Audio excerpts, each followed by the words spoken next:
Subtema 1, Subtema 2, Pembelajaran 3. Kali ini kita akan menuju pembelajaran 3. Mari ikut dengan saya.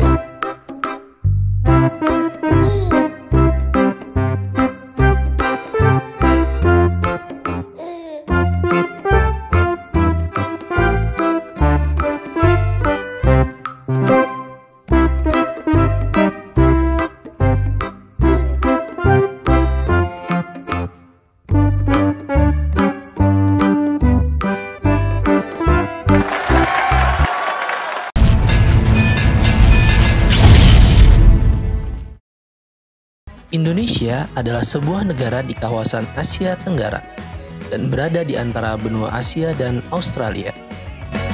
Nusantara adalah nama alternatif lain untuk menyebut Indonesia. Negara kita adalah negara kepulauan yang terdiri dari 34 provinsi, 416 kabupaten, 98 kota, 7.024 kecamatan, dan 81.626 desa. Selain tentang teritori, Indonesia juga memiliki banyak keragaman budaya, bahasa yang terdiri di seluruh wilayah Indonesia. Indonesia memiliki luas daratan sepanjang 1.922.570 km persegi serta luas perairan 3.257.483 km persegi. Berdasarkan luas daratannya, Indonesia adalah negara terbesar ke-14 di dunia. Berdasarkan statistik sensus pada tahun 2020, jumlah penduduk Indonesia mencapai 270.203.917 jiwa. Dengan jumlah tersebut menjadikan Indonesia sebagai negara terbesar keempat dengan jumlah penduduknya terbanyak di dunia. Ada banyak sekali suku di Indonesia. Suku Jawa adalah suku terbesar yang ada di Indonesia, dengan persentase sebanyak 41% dari jumlah populasi. Berikut ini 10 suku di Indonesia yang populer dan memiliki populasi yang banyak. 1.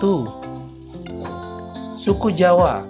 Populasi suku bangsa terbesar di Indonesia ditempati suku Jawa. Jumlahnya sekitar 40,2% dari penduduk Indonesia. Suku Jawa ini merupakan gabungan dari suku Jawa, Osing, Tengger, Samin, Bawean atau Boyan, Naga, Nagaring, dan suku-suku lainnya di Provinsi Jawa Tengah, Jawa Timur, dan Daerah Istimewa Yogyakarta. 2. Suku Sunda. Suku Sunda mendiami Provinsi Jawa Barat.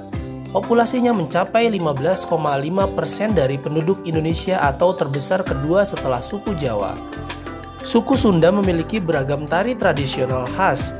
Beberapa di antaranya populer di Indonesia, yakni tari jaipong, tari topeng, dan tari rampak rendang.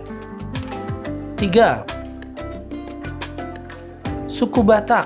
Suku Batak merupakan suku bangsa dengan populasi terbesar ketiga di Indonesia, yakni sebanyak 3,6%. Suku ini berasal umumnya tinggal di Sumatera Utara. Suku Batak memiliki sub-suku, yakni suku Batak Mandailing, Batak Toba, Batak Tapanuli, Batak Angkola, Batak Angkola Karo, dan lain-lain. 4. Suku Bugis. Di Pulau Sulawesi terdapat suku Bugis yang jumlah populasinya 2,7% dari populasi di Indonesia. Suku Bugis mendiami Provinsi Sulawesi Selatan. 5. Suku Asmat. Suku Asmat merupakan salah satu suku terbesar di Papua. Suku ini tinggal di rumah adat yang disebut rumah Jeo. Di dalam rumah adat yang juga disebut dengan rumah bujang ini tersimpan senjata suku Asmat, yakni tombak, panah untuk berburu, dan noken. 6. Suku Ambon. Suku Ambon mendiami Provinsi Maluku. Suku ini dikenal aktif melaut karena kondisi geografis di wilayah Maluku berupa kepulauan. Ciri khas suku Ambon adalah penggunaan alat musik tifa. Tifa mirip dengan gendang yang dimainkan dengan cara dipukul. 7. Suku Dayak. Suku Dayak merupakan suku yang mendiami Pulau Kalimantan. Subsukunya juga beragam. Suku ini memiliki rumah adat yang khas disebut dengan rumah bentang. Bentuknya memanjang dan didiami beberapa keluarga. 8. Suku Bali. Suku Bali adalah mayoritas yang mendiami Pulau Bali. Selain di Bali, suku ini juga tinggal di berbagai provinsi di Indonesia, termasuk Lampung, Bengkulu, dan Nusa Tenggara Barat. Akibat program transmigrasi, suku Bali umumnya menganut agama Hindu dan memiliki ciri khas mahir dalam memproduksi kesenian. Mulai dari seni tari, seni lukis, hingga seni ukiran dapat dilakoni suku Bali. 9. Suku Minang. Suku Minang mendiami wilayah Sumatera Barat. Suku Minang memiliki ciri khas memiliki rumah adat yang luas bernama Rumah Gadang. Selain itu, mereka juga memiliki pakaian adat unik yang digunakan dalam pernikahan. Untuk perempuan disebut bunduk kanduang, sedangkan yang laki-laki mengenakan deta. 10. Suku Betawi. Suku Betawi merupakan suku bangsa yang mendiami wilayah DKI Jakarta dan sekitarnya.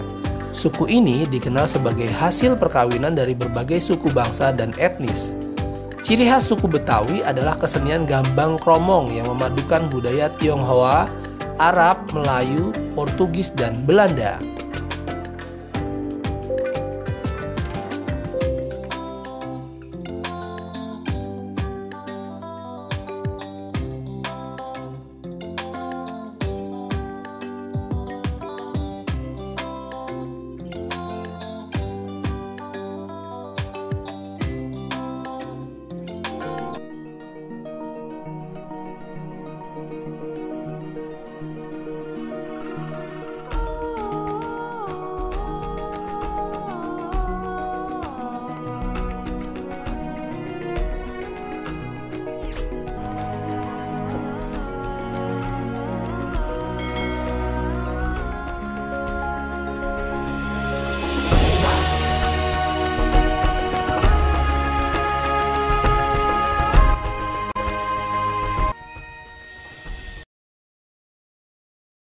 Nilai-nilai luhur pada Pancasila. Sila pertama, ketuhanan yang Maha Esa. Nilai-nilai luhur yang terkandung dalam sila pertama yaitu memiliki keyakinan terhadap adanya Tuhan yang Maha Esa dan seluruh sifat-sifatnya, menjalankan ibadah dengan baik dan menghormati keyakinan atau agama lain, tidak memaksakan suatu agama atau kepercayaan kepada orang lain. Sila kedua, kemanusiaan yang adil dan beradab. Nilai-nilai luhur yang terkandung dalam sila kedua yaitu memiliki harkat dan martabat, adil kepada sesama umat manusia dan tidak melakukan perbedaan seperti ras, agama, jenis kelamin, dan kedudukan sosial. Mengembangkan nilai-nilai kemanusiaan. Sila ketiga, Persatuan Indonesia. Nilai-nilai luhur yang terkandung dalam sila ketiga yaitu menempatkan kepentingan bangsa dan negara di atas kepentingan golongan atau pribadi, mengakui keanekaragaman suku dan kebudayaan bangsa, memiliki rasa cinta terhadap tanah air. Sila keempat, kerakyatan yang dipimpin oleh hikmat kebijaksanaan dalam permusyawaratan perwakilan. Nilai-nilai luhur yang terkandung dalam sila keempat yaitu menjunjung tinggi prinsip musyawarah dan mufakat dalam setiap keputusan rapat, menghargai hak demokrasi setiap orang. Setiap warga negara Indonesia memiliki derajat hak dan kewajiban yang sama.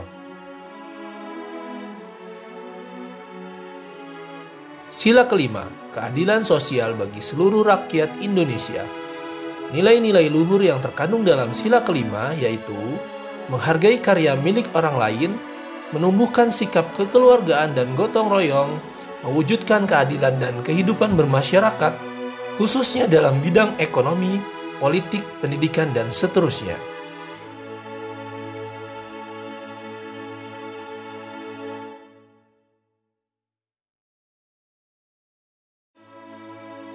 Banyak faktor yang membuat bangsa Indonesia menjadi sebuah bangsa yang besar, yang bisa disandingkan dengan bangsa-bangsa besar lainnya di dunia. Banyak faktor pula yang menjadikan kita semakin bangga menjadi warga negara Indonesia. Faktor-faktor tersebut antara lain: 1. Nilai-nilai luhur yang hidup di tengah-tengah masyarakat. 2. Wilayahnya yang luas dan berupa kepulauan. 3. Letak geografis dan strategisnya. 4. Besarnya jumlah penduduk.